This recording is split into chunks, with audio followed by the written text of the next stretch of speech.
मैं कहानी वाला आज आपके लिए लेकर आया हूं हिमाचल प्रदेश की एक लोक कथा। शीर्षक उजाला। पिछली रात की भांति आज फिर बाप बेटा आधी रात को चोरी करने निकले थे। चढ़ाई चढ़ने के बाद दोनों धार पर सुस्ताने लगे थे।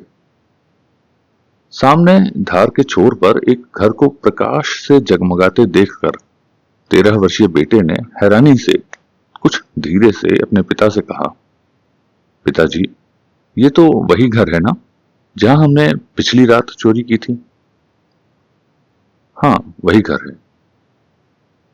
यहां तो चोरी होने के बाद भी उजाला है, किंतु हमारे घर तो चोरी का माल लाने के बाद भी अंधेरा ही रहता है। पहाड़ी के दूसरे किनारे अंधेरे में डूबे अपने घर की ओर देखकर बेटे ने कहा, वह तो है। अब चलें, रात काफी बीत गई है।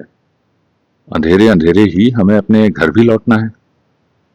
स्वर को निडर बनाते बात बदलते पिता ने कहा,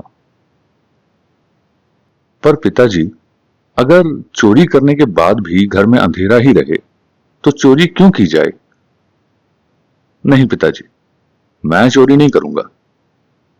पिताजी, मैं चोरी नहीं करूंगा, बेटे ने धीरे मगर गंभीर स्वर में सयाने की तरह कहा।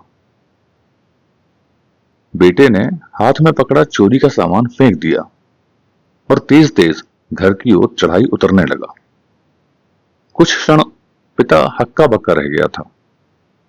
पिता के चेहरे पर जैसे थप्पड़ पड़ा।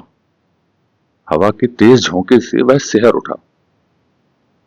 बेटे का कहा मंदिर की घंटियों की तरह उसके दिमाग में बज गया। अकस्मात ही उसने भी हाथों में पकड़ा चोरी का सामान और थैला वहीं फेंक दिया।